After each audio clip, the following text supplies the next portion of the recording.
Hello student, स्वागत है आपका MYR मैथ्स वाई रोहित में। तो जिस प्रकार हम कक्षा 10वीं के परीक्षा की दृष्टि से महत्वपूर्ण प्रश्न पढ़ रहे हैं, उसी क्रम में जी हमारा अध्याय 9 का सवाल है। अध्याय 9 है हमारा त्रिकोणमिति के कुछ अनुप्रयोग, उस पर सवाल है परीक्षा की दृष्टि से महत्वपूर्ण प्रश्न। क्या है सवाल हमारा कि भूमि के एक बिंदु से जो मीनार के पाद बिंदु से 30 मीटर की दूरी पर है, मीनार के शिखर का उन्नयन कोण 30 अंश है, मीनार की ऊंचाई ज्ञात कीजिए। तो आइए हम यहाँ पर इस सवाल को हल करते हैं। और चूंकि जी प्रश्नावली किस पर आधारित है, मतलब हमारा जी अध्याय 9 है जी किस पर आधारित है, त्रिकोणमिति के अनुप्रयोग। तो इसमें हमें क्या करना है, जो त्रिकोणमिति अपन अध्याय 8 में पढ़ चुके हैं उसी का इसमें प्रयोग करना है। अब चूंकि त्रिकोणमिति जो है वो समकोण त्रिभुज पर आधारित है, इसका मतलब ये अध्याय भी किस पर आधारित होगा, समकोण त्रिभुज पर। तो उसने क्या बोला है, भूमि के एक बिंदु से जो मीनार के पाद बिंदु तक जाता है, जो भूमि जी धरती है, इसका जो कोई एक बिंदु है, भूमि के एक बिंदु से जो मीनार के एक पाद बिंदु तक जाता है 30 मीटर की दूरी पर है। मतलब जे बिंदु जे मीनार खड़ी है ना, जे मीनार के पाद बिंदु का मतलब होता है निचला बिंदु है ना, या नीचे वाला बिंदु। तो एक मीनार है जी, क्या है जी, एक मीनार है। मान लो जी एक मीनार है और जो भूमि के एक बिंदु से जो बिंदु यहाँ कहाँ तक जाता है, यहाँ पर है ना।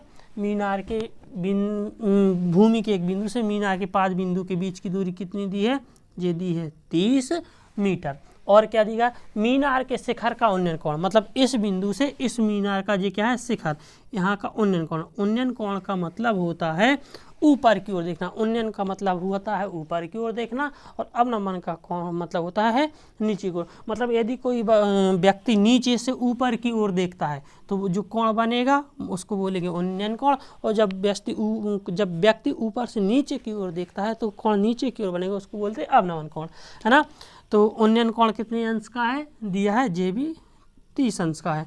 हमसे बोला क्या है, मीनार की ऊंचाई ज्ञात कीजिए। हमें क्या ज्ञात करना है, जे ज्ञात करना है। इसको नाम दे देते हैं ABC, और यहाँ पर कितने अंश का कोण बनेगा, 90 अंश का, है ना। तो देखिए इस प्रकार के सवालों को हल करने के लिए हम क्या करेंगे कि हमें क्या दिया गया है, दिया क्या है, जे आधार है, आधार दिया है और ज्ञात क्या करना है, मीनार की ऊंचाई। मीनार की ऊंचाई क्या है, लंब। हमें क्या दिया गया है और क्या ज्ञात करना है, हमें उसी में हम संबंध बनाएंगे। जैसे हमें आधार दिया है और लंब ज्ञात करना है। अब आप बताइए sine cos tan cot cosec theta में लंब और आधार किस में होता है। तो हम जानते हैं साइन थीटा बराबर क्या होता है, लंब बटे कर्ण। तो हमें क्या चाहिए, लंब बटे आधार चाहिए, लंब और आधार चाहिए। तो लंब और आधार किस में होता है, टेन थीटा में। टेन थीटा बराबर क्या होता है, लंब बटे आधार, या कॉट भी ले सकते हैं, आधार बटे लंब। हमें तो मतलब ऐसा थीटा लेना है कि जिसमें लंब आ जाए और आधार आ जाए। तो कोई सा भी ले लो, चाहे टेन ले लो चाहे कॉट ले लो, अपन कॉट ले लेते हैं ना। तो देखिए हल इस सवाल का क्या है, त्रिभुज ABC में कोण B बराबर 90 और इसका थीटा या कोण C कितना दिया है, 30 दिया है, ठीक है। और AB क्या है, AB एक मीनार है, AB क्या है, एक मीनार है, ये दिया है।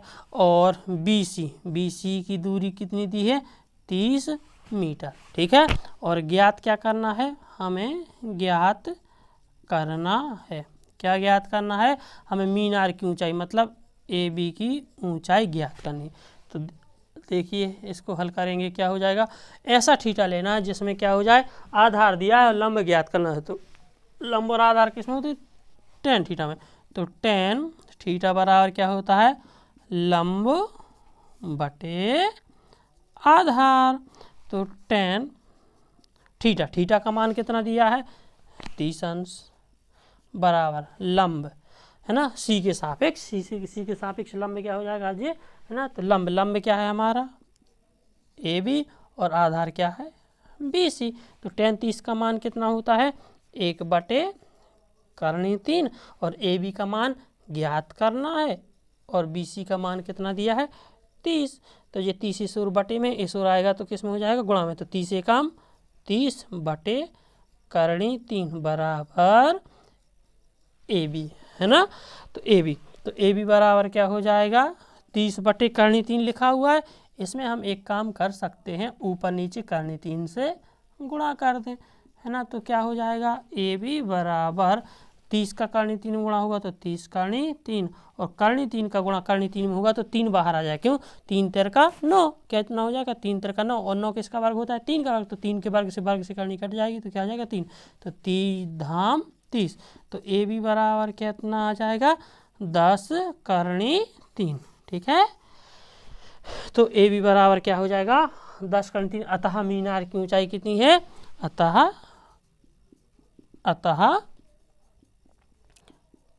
मीनार की ऊंचाई कितनी हो जाएगी, 10 करनी 3, किस में है, मीटर में, तो मीटर, ठीक है, समझ पाए। जीता हमारा सवाल है हमारा, भूमि के एक बिंदु से 20 मीटर ऊंचे भवन के शिखर पर लगी एक संचार मीनार के तल और शिखर के उन्नयन कोण क्रमशः 45 और 60 है, मीनार की ऊंचाई ज्ञात कीजिए। उसने क्या बोला है, भूमि के एक बिंदु से, मान लीजिए ये एक बिंदु है भूमि पर, भूमि के इस बिंदु से एक मीनार है जी, है ना, और इस पर ये क्या लगी है, एक संचार मीनार लगी, समझ पा रहे हैं। एक ये मीनार मतलब मान लो एक घर है, मकान है, इसके ऊपर एक ये मान लो डंडा लगा हुआ है, कुछ भी, एक संचार मीनार लगी है। तो उसने क्या बोला है, इस बिंदु से इस संचार मीनार के शिखर तल और शिखर के उन्नयन कोण क्रमशः कितने हैं, 45। यहाँ से इसका कोण कितना है, ये अपनी ज़मीन है, यहाँ से इसका कोण कितना है, 45 है, और यहीं से इसका कोण क्या है, जे वाला कोण 60 है। हमसे क्या बोला गया है, हमें इस मीनार की ऊंचाई ज्ञात करनी है, जे है मीनार की, इसको मान लेते हैं ए, इसको मान लेते हैं बी, इसको मान लेते हैं सी, और जे क्या है डी। तो हमें बी सी, जे क्या है, बी सी क्या है, हमारी मीनार है, और जे क्या है, संचार, अच्छा जी भवन, जी क्या है, भवन है, जी भवन है, और इस भवन के ऊपर संचार मीनार लगी हुई है, ठीक है। तो क्या दिया, भूमि के एक बिंदु से 20 मीटर ऊंचे भवन, इसमें 20 मीटर ऊंचे भवन की ऊंचाई दी है। एक बार और हम फिर से सवाल पढ़ देते हैं। उसने क्या बोला है, हमें क्या बोला है कि एक भवन है जिसकी ऊंचाई कितनी है, 20 मीटर है, इस भवन के ऊपर एक संचार मीनार लगी हुई है, हमें इसकी ऊंचाई ज्ञात करनी है। अब भूमि के एक बिंदु से इस संचार मीनार के तल मतलब इस संचार मीनार की तल, इसका उन्नयन कोण 45, और इसी बिंदु से इस संचार मीनार के शिखर का उन्नयन कोण कितना है, 60 है। तो हमें क्या करना है, संचार मीनार मतलब ए बी की दूरी ज्ञात करनी, ए बी की ऊंचाई ज्ञात करनी है।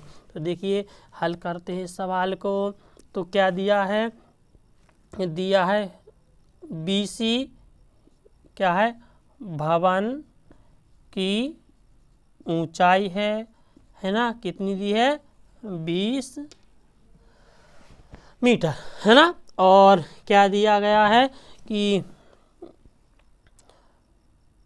कोण थीटा दिए गए है ना, किसका, ए बी के तल तथा शिखर का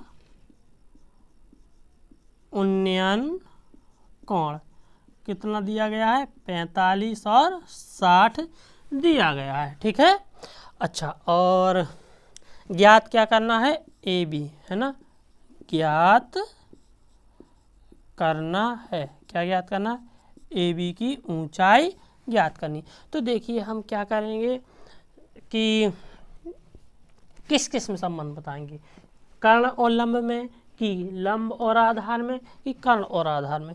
तो देखिए हमें निकालना क्या है, हमें ए बी निकालना है, और ए बी किसका है, लंब का भाग है ना। इसका मतलब हमें लंब तो लेना ही लेना है, और हम क्या ले लें, कर्ण ले लें कि आधार ले लें। तो अपन क्या लेंगे, आधार लेंगे। क्यों आधार लेंगे, क्योंकि आधार जो है दोनों में कॉमन है। इस छोटे त्रिभुज को लेगो, ये वाला त्रिभुज लोगे तब भी यही आधार आएगा, आप ये बड़ा वाला त्रिभुज लोगे तब भी यही आधार आएगा। तो आधार दोनों में कॉमन है, इसलिए अपन क्या लेंगे, लंब और आधार लेंगे। अब हमें लेना क्या है, लंब और आधार। तो आप बताइए लंब और आधार किस में होते हैं, tan थीटा में ना, तो अपन tan थीटा ले लेंगे। तो पहले हल में देखते हैं, सबसे पहले किस में, छोटे वाले त्रिभुज बी सी और डी में, त्रिभुज बी सी डी में, ठीक है। तो कोण डी बराबर कितना है, कोण डी बोल दें या थीटा बोल दें, कितना है 45 अंश।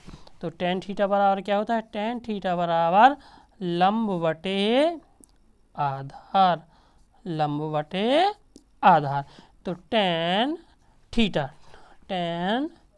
थीटा का मान कितना है 45 अंश बराबर लंब क्या है हमारा, लंब हो जाएगा BC और आधार हो जाएगा DC।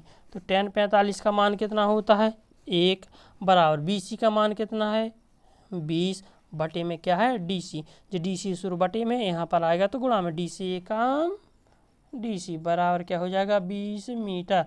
इसका मतलब DCBG कितना हो गया, आधार 20 मीटर। अब हम क्या करेंगे, इस आधार की सहायता से अब बड़े वाले त्रिभुज ACD में, तो कोण D बराबर या थीटा बराबर अब कितना दिया है 60 अंश। तो अब कितना दिया है हमें, थीटा 60 अंश दिया है ना। तो अब इसमें थीटा कितना रख लेंगे हम, 60 रख लेंगे। तो देखिए रखते हैं थीटा का मान कितना 60। तो क्या हो जाएगा, टेन थीटा बराबर क्या होता है लंब बटे आधार। तो टेन थीटा का मान कितना है 60 अंश बराबर लंब क्या है पूरा, क्या है AC बटे आधार क्या है DC। तो टेन 60 का मान कितना होता है 1 बटे, टेन 60 का मान 1 बटे करनी 3, सॉरी टेन 60 का मान कितना होता है करनी 3, टेन 60 का मान करनी 3 बराबर AC किस किस से मिलकर बन रहा है AC, जी क्या है AC को हम क्या लिख सकते हैं AB धन BC, इन दोनों को AC है, AC किस किस से मिलकर बना, हम इसको लिख सकते हैं AB धन BC बटे में क्या है DC, ठीक है। मान रख देंगे तो जी क्या है करनी 3 बराबर AB का मान पता नहीं, वही ज्ञात करना है BC का मान कितना है 20 बटे DC का मान कितना है 20 है ना। तो जी 20 इस ओर बटे में इस ओर आएंगे तो क्या हो जाएंगे गुणा में, 20 का गुणा यहाँ होगा तो 20 करनी 3 बराबर AB धन 20। अब जी इस 20 का पक्षांतर हो जाएगा तो क्या हो जाएगा 20 करनी 3, जी धन का इस ओर आएगा तो ऋण का 20 बराबर AB, ठीक है। तो यहाँ से देखिए 20 इसके पास है, 20 इसके पास, हम 20 ले लेंगे कॉमन, क्या बच जाएगा यहाँ पर करनी 3 ऋण, यहाँ से 20 कॉमन आ जाएंगे तो 1 बराबर क्या AB। तो AB का मान मिल गया, AB क्या है संचार मीनार की ऊंची, अतः संचार मीनार की ऊंचाई कितनी हो जाएगी 20 करनी 3 ऋण 1 मीटर, ठीक जी, हमें ज्ञात करना था, ठीक है। समझ पाए होगे।